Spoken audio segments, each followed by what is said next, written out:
Second phase के इस दौर के बाद दिल्ली काफ़ी अरसे के बाद जाना हुआ है और स्वाभाविक रूप से दिल्ली में हमारे हिमाचल प्रदेश के जो मेजर प्रोजेक्ट्स जिसका फॉलोअप करने की ज़रूरत थी उस सिलसिले में केंद्र में विभिन्न विभागों के मंत्रियों से मिला हूँ और विस्तार से बातचीत हुई है और मुझे इस बात की प्रसन्नता है कि बहुत संतोषजनक बातचीत हुई है। और उसके साथ मैं कह सकता हूँ कि एक तो हमारा जीएसटी कंपनसेशन का जो पैसा था वो पेंडिंग था लगभग 280 करोड़। उसके सिलसिले में हमने बात की वित्त मंत्री जी से और उनने सहर्ष उसको स्वीकार किया और कहा कि बहुत जल्दी वो पहुंच जाएगा। शायद मुझे लगता है कि 1 दिन या 2 दिन के अंदर वो पैसा हमको रिलीज़ हो जाएगा। एक बड़ा अमाउंट वो हमारा हिमाचल की दृष्टि से उस तरह से था। केंद्रीय गृह मंत्री जी से मिलना हुआ। केंद्रीय गृह मंत्री जी से हमने जो हमारे विभिन्न विभागों के कुछ इश्यूज़ थे उन पर हमने चर्चा की है, बातचीत की है और हिमाचल के साथ साथ हमारा जो सीमा वाला विषय है उस सिलसिले में भी उनसे बातचीत हुई है। केंद्रीय रक्षा मंत्री जी से भी बात हुई है और केंद्रीय रक्षा मंत्री जी से जो बातचीत हुई है उसमें बॉर्डर के इश्यूज़ को लेकर के थोड़ा रोड्स के लिए ज़्यादा फंड्स मिले, हमारे लिए बीआरओ को ज़्यादा फंड्स दे करके वहाँ पर मदद हो, उस दृष्टि से हिमाचल के लिए और उसके बाद सीमा से जुड़े हुए विषय भी उनसे भी चर्चा हुए हैं। एक हमने ज़रूर बात कही है कि अगर संभव हो सके तो जो वॉकर हॉस्पिटल है, ये वॉकर हॉस्पिटल अगर हिमाचल प्रदेश सरकार को देने का कुछ निर्णय हो जाए तो हमारा हिमाचल प्रदेश का जो मेडिकल कॉलेज आईजीएमसी है उसके साथ वॉकिंग डिस्टेंस पे है ये और उसका एक लाभ रहेगा। उस दृष्टि से भी एक आग्रह किया है उनके सामने, अपना प्रस्ताव रखा उनके सामने। उसके अतिरिक्त केंद्रीय पेट्रोलियम मिनिस्टर से भी बातचीत हुई है। उनसे हमने आग्रह किया कि हमको ऑक्सीजन के डी टाइप और बी टाइप सिलेंडर जो उनने उपलब्ध करवाए भी हमको बड़ी संख्या में। हमने कहा हमारी स्टोरेज कैपेसिटी हम आने वाले समय के लिए बढ़ाना चाह रहे हैं, उस दृष्टि से वो हमको उसमें सहयोग करें। तो उन्होंने कहा है कि हम लगभग 1000 D type cylinder Himachal Pradesh को उपलब्ध करवाएंगे ताकि हम ऑक्सीजन की स्टोरेज के लिए जो है वो बेहतर ढंग से काम कर सकें। और इसके अतिरिक्त और भी विषयों पर उनसे बातचीत हुई है। केंद्रीय मंत्री जो नागरिक उड्डयन का ये डिपार्टमेंट देखते हैं पुरी जी, तो उनसे भी बातचीत हुई और उनसे विशेष तौर से जो हमारे शिमला हेलीपोर्ट के लिए कुछ एक औपचारिकता रहती हैं उसको हमने कहा कि उसको जल्दी हम फंक्शनल करना चाह रहे हैं। और उसके अतिरिक्त मंडी ग्रीनफील्ड एयरपोर्ट के लिए, ग्रीनफील्ड एयरपोर्ट के साथ में कांगड़ा एयरपोर्ट की एक्सपेंशन, इन सारे विषयों पर डिटेल में बातचीत हुई है।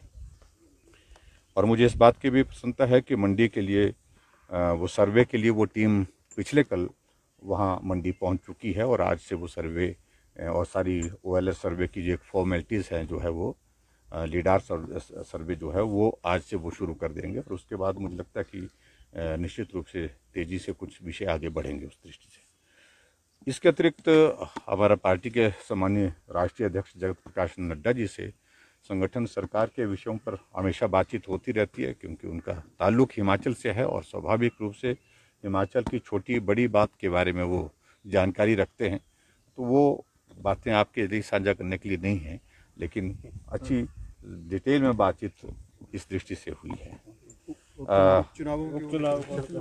उपचुनाव की तारीख तय हो जाए उसके बाद चुनाव लड़ेंगे और निश्चित रूप से 3 उपचुनाव जो निर्धारित हैं, एक लोकसभा का, 2 विधानसभा के, तीनों में जीतने की रणनीति बना करके आगे बढ़ेंगे। उनने यही कहा कि आप सारी चीज़ों का लेकर आकलन करिए, असेसमेंट करिए, क्या बेहतर करना होगा और पार्टी जो भी इस सिलसिले में निर्णय लेगी उस में आगे बढ़ करके हम पार्टी की जीत को सुनिश्चित हिमाचल प्रदेश में सब मिल करके करने की कोशिश करेंगे। तो कैंडिडेट सिलेक्शन पे कोई बात हो पाई है सर? नहीं, अभी इस सारी चीज़ को लेकर के, क्योंकि अभी यही मालूम नहीं पड़ रहा है कि अभी कोविड के बाद चुनाव आयोग इस पर क्या व्यू लेते हैं, कितना डिले होंगे ये चुनाव, वो सिचुएशन जो भी होगी उस सारी सिचुएशन पर हम तब बातचीत करेंगे। सर, विधायकों या मंत्रियों के रिपोर्ट कार्ड भी सौंपे गए हैं केंद्रीय नेतृत्व को। हाँ जी, हाँ, गडकरी जी से भी मिलना हुआ, छूट गया मुझसे, तो नितिन गडकरी जी से भी विस्तार से जो हमारी सड़कों के संबंध में बातचीत हुई है और जो नेशनल हाईवेज के उसके लिए भी हमने फॉलोअप करने के लिए अपनी बात कही है कि भी ये सुनिश्चित करें जिस तरह से भी मदद हो सकती है। हमने सारी चीज़ों को लेकर के जो हमारे अभी प्रोजेक्ट्स चल रहे हैं 4 लेन के नेशनल हाईवे के, उनको गियर अप करने के लिए आदेश दिए हैं विभाग के अधिकारियों को, और उसके अतिरिक्त जो है और क्या चीज़ें हो सकती है 193 को 193 करोड़ रुपये जो है उसकी स्वीकृति के लिए उन्होंने कहा कि ये स्वीकृत करके 1 दिन के या 2 दिन के अंदर जो है उसकी स्वीकृति प्रदान करेंगे। सर, 2022 के चुनाव के मद्देनजर केंद्रीय नेतृत्व से किस तरह की बैठक एंड बातचीत हुई है? जिस तरह से बताया गया कि MLAs एंड मिनिस्टर्स के रिपोर्ट कार्ड भी सौंपे गए हैं। तो स्वाभाविक रूप से हम चुनाव के करीब पहुंचने वाले हैं, उस दिशा में नज़दीक आते जा रहे हैं चुनाव, तैयारी करने की बातचीत हुई है और विधायक मंत्री अच्छा काम करें, मेहनत करें अपने विधानसभा क्षेत्र में ताकि उनकी जीत सुनिश्चित हो सके। उन सारी चीज़ों के लिए बातचीत होती रहती है, पहले भी बातचीत होती रहती है, लेकिन अब की बार भी बातचीत हुई है और उस बात को सुनिश्चित करेंगे कि विधायक और मंत्री काम करें और मेहनत करें ताकि भारतीय जनता पार्टी की सरकार 2022 में फिर से बन सके। सर, मंत्रियों के विभागों में भी सर कोई बदलाव या ऐसा कोई आपको लगता है कि परफॉर्मेंस की दृष्टि से कुछ चीज़ें? देखिए, कहीं भी इस तरह से विषयों पर बातचीत नहीं हुई है। इतना जरूर है जब बदलाव की बात होगी उस सारे विषय में आपको सूचना दे दी जाएगी, जब भी बदलाव होगा जानकारी मिल जाएगी।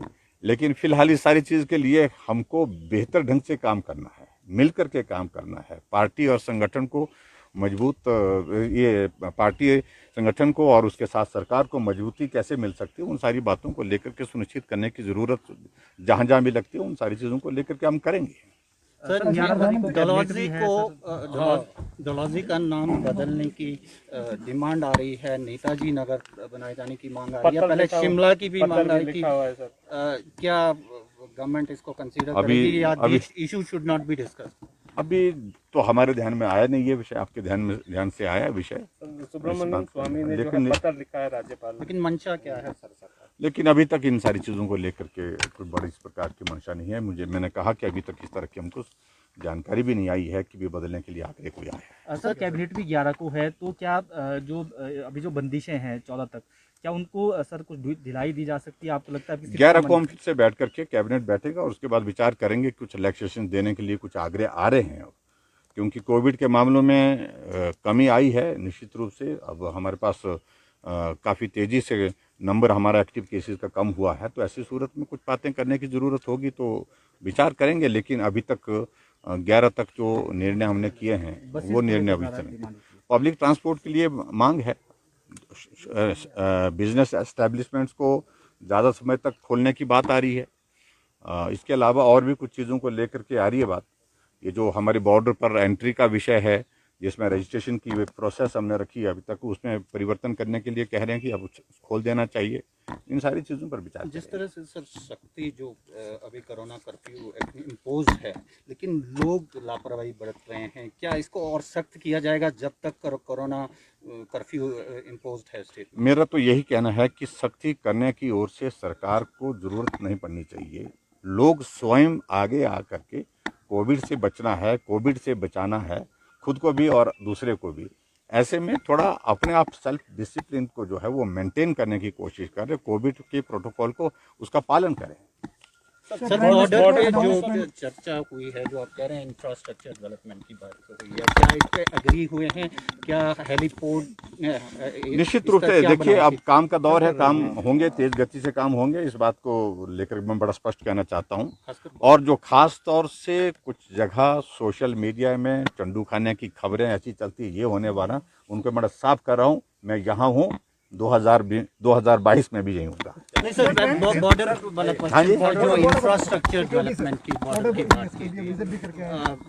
क्या आश्वासन मिला है, क्या वाले ना उस सारी चीज़ के देखिए जानकारी जितनी का देनी होती है वो जानकारी दी है। उसके बाद अपने आप जो है वो मंत्रालय में जो है अपने अपने फीडबैक से, क्योंकि वहाँ उनके पास मैकेनिज्म फीडबैक का बहुत बेहतर होता है, पर्टिकुलरली बॉर्डर एरिया का। लेकिन एक इस प्रदेश के मुख्यमंत्री होने के नाते मेरा ये दायित्व बनता है, तो वो जानकारी दी। आखिर में सर, जैसा आपने कहा सोशल मीडिया में चर्चा हो रही है, मंडी पार्लियामेंट्री से आपके मंत्री महेंद्र सिंह का नाम सोशल मीडिया में चल रहा है, क्या वास्तविकता है, क्या कोई चर्चा हुई है? सोशल मीडिया को कतई भी गंभीरता से ना कोई लेता है, ना लेने की जरूरत है। पार्टी निर्णय करेगी किसको चुनाव लड़ाना है, और पार्टी चुनाव लड़ाने के लिए जिस व्यक्ति के लिए निर्णय करेगी उस पर एक चिंतन होता है, मंथन होता है, फीडबैक लिया जाता है। उसके बाद पार्टी की एक लंबी कंसल्टेशन के बाद जो है पार्टी का नेतृत्व निर्णय करता है। सोशल मीडिया कोई आधार नहीं होता है, और सोशल मीडिया जिस प्रकार की कुछ चीज़ों की जो खबरें चलाने की कोशिश करते हैं, मैं बड़ा स्पष्ट कह रहा हूँ इस सारी चीज़ को कि उससे कुछ नहीं होने वाला है, और उल्टा उनकी जो है फजीयत होती है।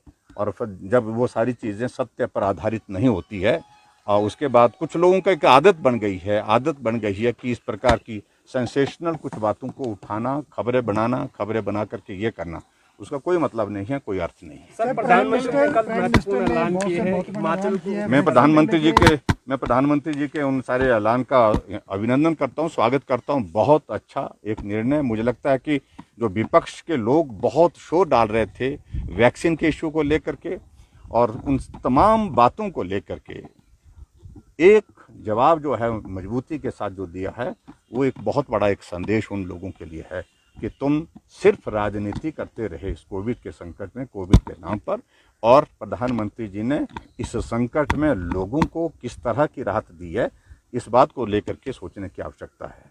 वैक्सीन फ्री 18 से ऊपर के आयु के लिए ये निर्णय लिया, और 25% जो है वो प्राइवेट हॉस्पिटल में देने के लिए भी उन्होंने निर्धारित कर दिया। लेकिन उसमें सर्विस चार्जेस भी तय कर दिया कि 150 रुपये से ज़्यादा, 150 रुपये से ज़्यादा सर्विस चार्जेस उसमें नहीं दिए जाएंगे। प्रधानमंत्री गरीब कल्याण योजना के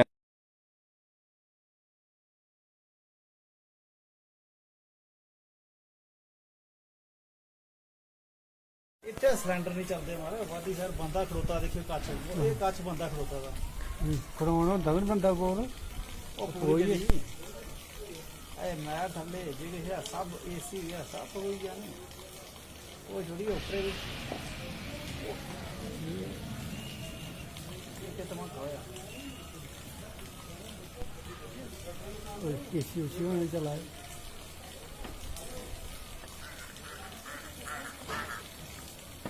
आया सीओ पर हूँ आया सीओ पर आया समझो सीओ की पूरी टीम आई।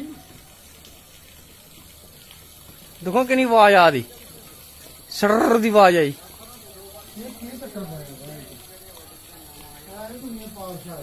कोई बात नहीं, पहली बार ये भी अग लगी है इतने